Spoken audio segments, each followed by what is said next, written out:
Hey everyone, I am fresh back from my trip to the happiest place on earth, Disneyland Resort in California, with my favorite merch that I bought while I was there. And I want to talk a little bit more about what makes going to Disneyland different from Walt Disney World. So if you are a Walt Disney World goer and you have been going there a couple times, you have the lay of the land, you know your routine, I want to talk about some of the things that you may not expect to be different over at Disneyland Park and what you need to know to make that Disneyland trip super magical.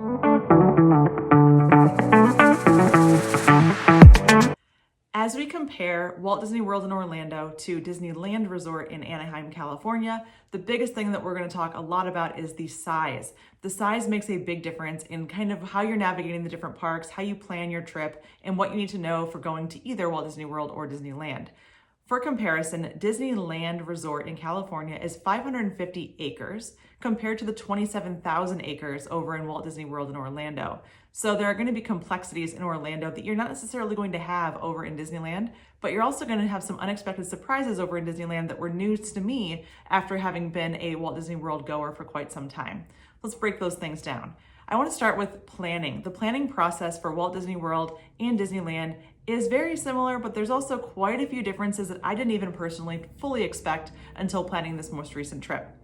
First and foremost, as you probably already know, there are only 3 Disney hotels over at Disneyland Resort. There's the Pixar Place Hotel, the Grand Californian, and Disneyland Hotel.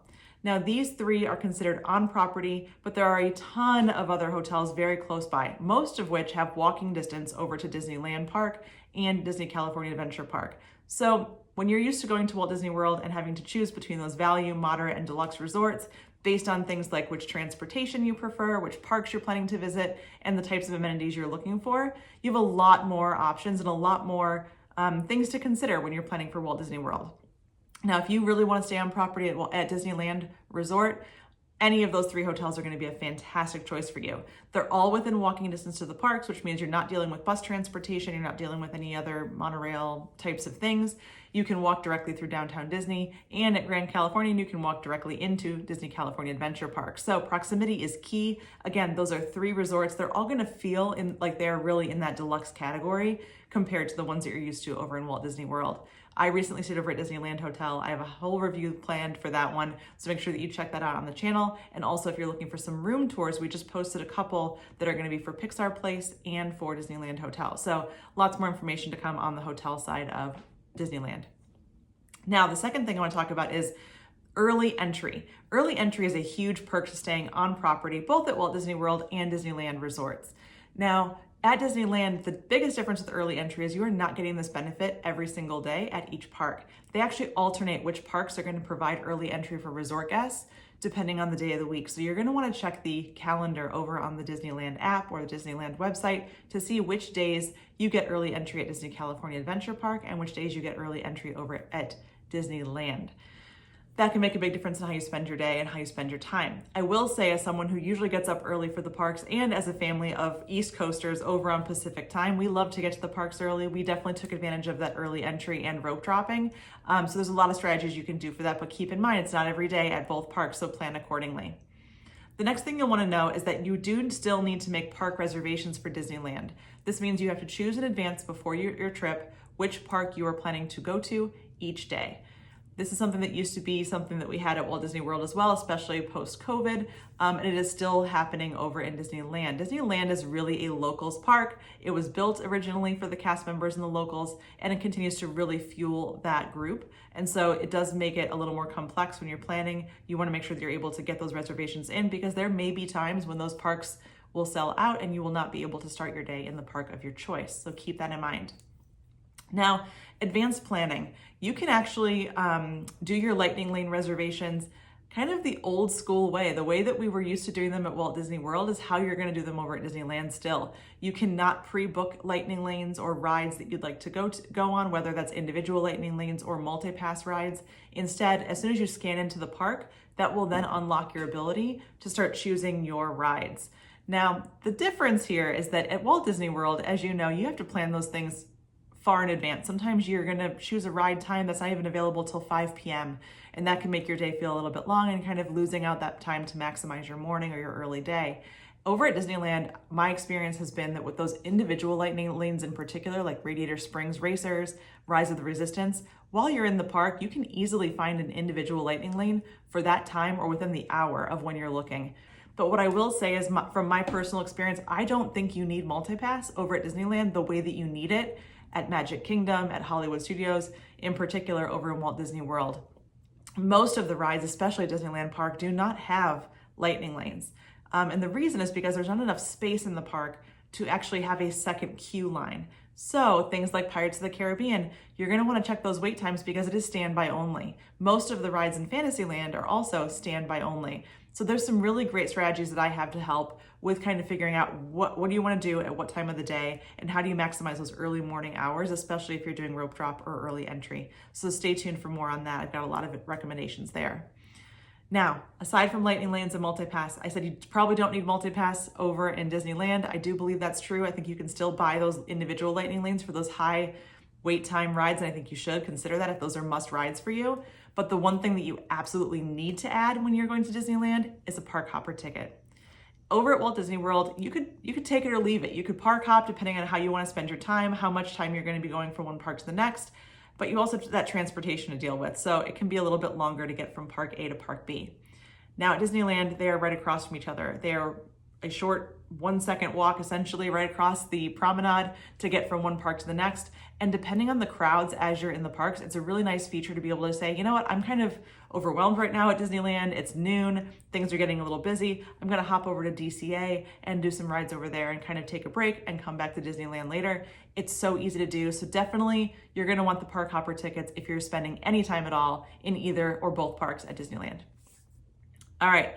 The next thing to note is the My Disneyland Experience app is a separate app from the Walt Disney World My Disney Experience app. So you're going to need to download that second app, and it does not work the exact same way. I'm a huge fan of the My Disney Experience app over in Walt Disney World. I love that you can link your family members, your friends.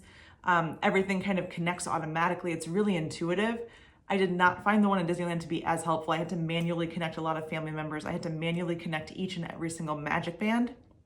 So even if you have things set up over in the Walt Disney World app, you're going to have to kind of reset everything from scratch in the Disneyland app. So make sure that you get familiar with that before you go. You're still going to want to use it to be able to look at things like where are the characters meeting, using the maps to figure out wait times, your lightning lanes, things like that. You're still going to use that app a ton. Mobile order, it's going to operate the same way, but I will say setting it up can be a little cumbersome. Hopefully they get some of those kinks worked out in the future. All right. We talked about some early planning things. The next thing I want to talk about is those advanced dining reservations, right? We know that especially at Walt Disney World, if you are a resort guest, you are able to start booking your advanced dining reservations or enchanting extras about 60 days in advance of your trip for the whole duration of your trip. That means if you're going for a week, you can get on that computer at 6 a.m. or have your travel agent do it for you, and they can book all of the things that you're looking for the duration of your stay. Now at Disneyland, that is not the case. You actually have to get up every single day, and you can only book 60 days out for each day of your trip. So you're getting up, if you're going for a week, you're gonna spend 7 days in a row if you're looking for at least one dining reservation a day and booking those in advance. I will say it was a lot easier to get some of the sit-down menu or sit-down restaurants booked in Disneyland, even closer to the trip dates. They don't have as many big hitter, big popular sit-down meals that are hard to book. There are a few that are very difficult to book that you'll want to prioritize, things like Blue Bayou, Trader Sam's. You're gonna wanna make sure that you get those early if those are places you really wanna go and visit on your trip. But again, you're gonna have to do those every single day at the 6 a.m. mark Pacific time for your trip. So again, a little bit more of a complex planning process, but again, just something to note. Now, talked a lot about proximity of the parks being close together, the hotels all being really close. It's 550 acres, a lot easier to navigate and manage, but there's a huge challenge that brings, being that it's a smaller park, that I don't think anyone really talked about before I went. I didn't hear this a lot from other people that do vlogs over in Disneyland, and maybe it's because it's their home park. But as someone who's been very used to Walt Disney World, where you have wide open spaces, you have a lot of people, I will say that the congestion in these parks was definitely unexpected. I have been to Walt Disney World at all different times of the year, and depending on the busy days in the parks that you're in, it can feel really tight in the walkways. But no matter what time of day we were in Disneyland, and it was not super peak time, there was a lot of congestion in the walkways, and that is because the parks are much smaller. The walkways from land to land in Disneyland Park in particular are very narrow. So compared to those wide open spaces you have over in Magic Kingdom, here you only usually have about one pathway through in and out of, say, Adventureland or Frontierland, or even New Orleans Square, which is a super tight area. It does feel so much like New Orleans, and it feels like you've got those side alleys and streets. But if you're navigating a stroller or anyone with mobility issues in a scooter or a wheelchair, it can be really difficult to move through the crowd. So you're gonna have to just kind of be a little more patient, take your time, and know that navigating from one land to the next is gonna take you a little more time than you're used to. I will also say stroller parking was pretty easy to find as someone who was taking a stroller with our family when we went. But again, it's just really tight. You're gonna find a lot of people in a very small space. And so it's important that you keep an eye on everyone in your group and that you just have a little more patience as you're navigating through the park. All right, so this is some early things to know about planning for Disneyland. What I will say is those park hoppers are awesome. Being able to walk from hotel to park, back to hotel to park again, makes for a really fun and a little more relaxed trip. I love not having to fold a stroller to get on a bus or take a monorail or a Skyliner or some other form of transportation to get from one park to the next. Being able to walk with my family and just kind of take in the sights was super special. There's also nothing better than truly being in the park that Walt built. It was the 70th anniversary, as you can tell, when I was there, and it was a really great way to honor the history of Walt Disney, the Disney Company, and all that the cast members do to continue to keep his vision alive for the years and years to come. So I can't wait to see what's next. I hope this video was helpful for you. Let me know in the comments if this was information that was new to you, if there's anything you learned, or if there's anything that I missed that you'd like to add in. Please drop that in the comments, and make sure you check out some of my other videos about our trip to Disneyland recently. Like and subscribe for more. Thanks for watching.